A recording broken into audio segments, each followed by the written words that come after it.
Well, hello, folks out there in YouTube land. Got a big show lined up for you. Let's get right on into it. All right, pulling up the screen. Folks, we're getting some really big dudes into Knoxville. The Vols, they're not going after average-sized people, okay? They are really going after some big dudes for the defensive line and offensive line.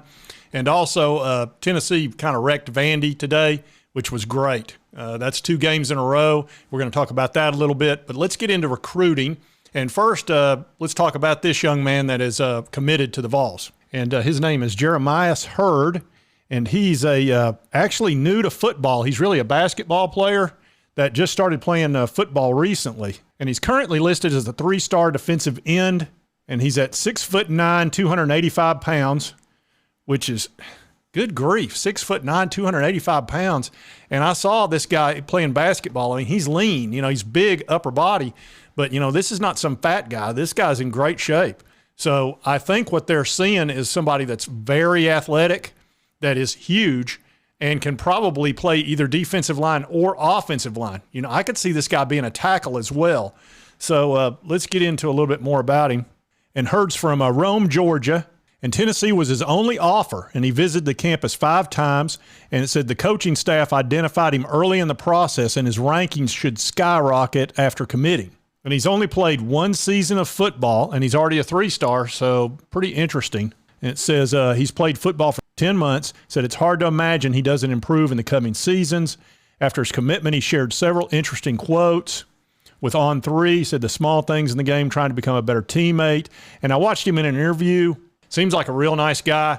Said he'd be glad to play on defense or offensive line, so I think that's a real nice pickup for the Vols. Now, I think it's important to remember one thing, height, size, and all that, that's a skill, okay?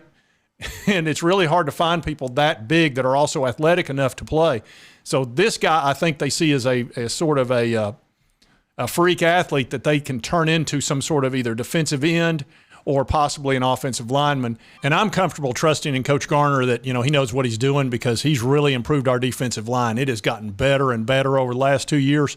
First year when he was there, and of course it was Heupel's first year, the defense was kind of terrible all over the place.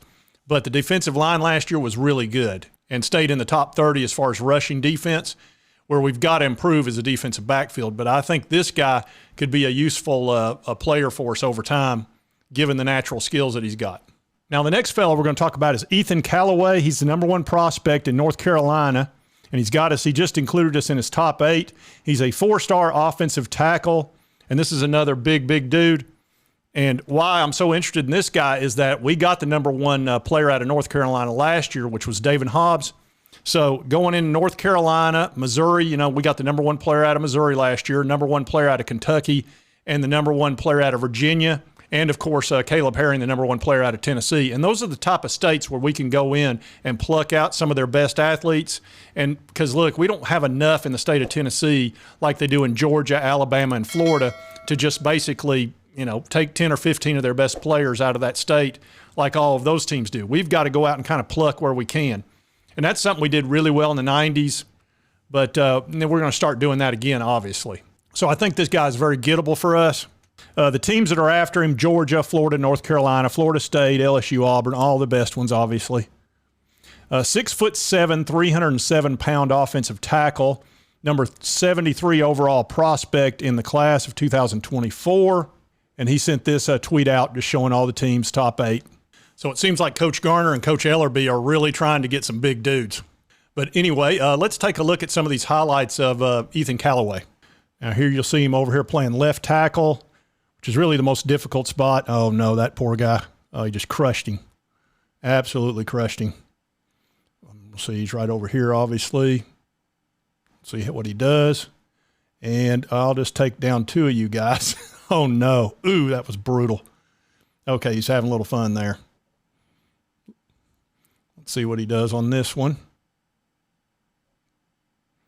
Oh, no. No, you're done. Yeah, I could see where this guy could be useful for the Tennessee Vols. See what he does now. Nope, you won't be. Oh, no way. Yeah, he's just got the size and the strength. Oh, that's going to be awful. These high school highlights are always just, they're just full of pancake blocks and things like that. All right, let's watch one more here. Oh, this guy's got no prayer against him. He's half his size. No, he didn't even try.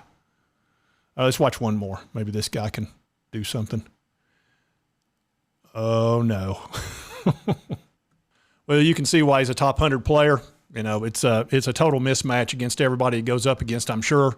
And I think the Vols got a good shot at him. Like I said, we got the #1 player in North Carolina last year. Why can't we do it again? I see no reason not to. Now let's talk a minute about the Tennessee baseball team, man. I'm telling you, I thought they were down and out. 5-10 in the SEC.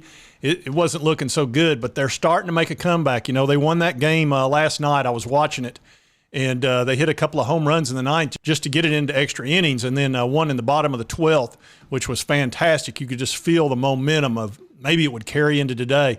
And I was actually listening to the game because Sports Talk Jay had to work today. Well, the world needs ditch diggers, too.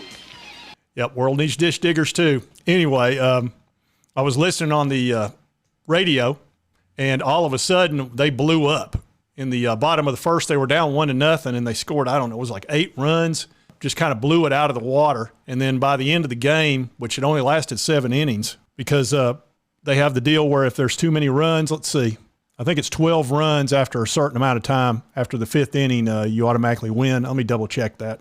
Well, they actually scored 9 runs. I must have missed that last one, but, you know, I was in the car at the time. So let's see. And Sunday, they're playing at 1 p.m., so it would be fantastic to sweep Vandy. You know, Vandy's a very, very tough team to sweep, and we've had a lot of success against them. And I'm sure Tony Vitello would love to get a sweep because that could just kind of like turn the whole season around because they've got plenty of talent. They just not been able to pull it together like last year's team was so good. I mean, it was just ridiculous how good they were. Probably the best team that college baseball's almost ever seen. And this year it's kind of been the opposite. But the talent's there. We just need to kind of get it all together chemistry-wise and start winning. You know, winning solves a lot of problems and starts building confidence. So tomorrow at 1 o'clock, we need that game. And then lastly, in recruiting, I want to talk about Williams-Nwaneri, and they're talking about Steve Wiltfong. And if Wiltfong tells you that you're in the pole position for a 5-star defensive lineman, you're probably going to get him. So #1 defensive lineman in the class, and let's pull him up here. As you can see, 6'5", 250. He's out of Missouri. That's another really good reason to be interested in this guy because, again, we got Chandavian Bradley out of Missouri last year, the #1 player they had in the entire state. So that means he's gettable. He's absolutely gettable for us, and we need some difference makers. We got some last year. We need some in 2024. Let's take a look at some of his highlights. And here, let's watch him right here. Oh, no. Oh, no. I think I showed these highlights about a month or two ago, and it's kind of just – it's terrible for the offensive line what he does to him. And he's got the speed too. I remember covering him. He caught this guy. It was ridiculous. He was half his size, and he ran him down. And let's see here. I think this is where he blows up the whole line, and it's like a running play. Yeah, it is. Oh, yeah. Yeah, I do. I remember it well. Let's see what he does here. I cannot remember this one. I think this was a real athletic play, as I recall. Let's see what he does. No, that wasn't the one. One of these plays, he does something crazy. Let's see.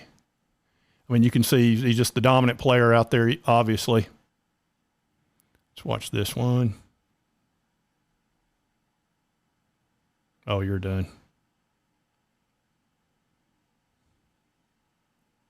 All right, this one. Yeah, he'd be a nice guy to have.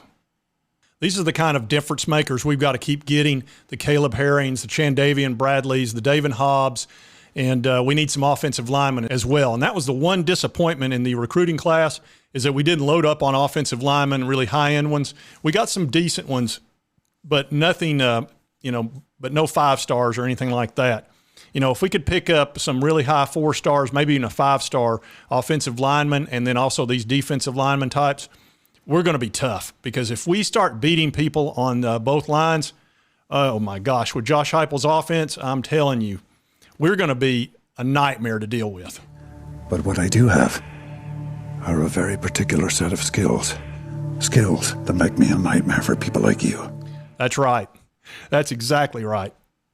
And I also want to tell you folks, I've been asking, kind of requesting from time to time about a sponsor or if somebody might want to advertise. And I did get my first one, and I'll be introducing a new advertiser next week. Happens to be somebody that's a supporter of the show. He's a subscriber, and he wanted to kind of help the show and also advertise one of his properties. So I'll be introducing that next week, and I'll be doing, some advertising about every third video for about a month with his property. And I appreciate that. And I'll be introducing that property next week. And that helps the show. And I appreciate that. So anyway, if you like this content, be sure to hit that like button. Lets me know to continue to cover the Vols and the recruiting and baseball and a little bit of everything, basketball. And if you've not subscribed, it's right here on the left. Just hit that little button. I would appreciate it. Doesn't cost you anything, helps me out. And right over here is my most recent video. Check that one out. And we will see you next time on Sports Talk Jay.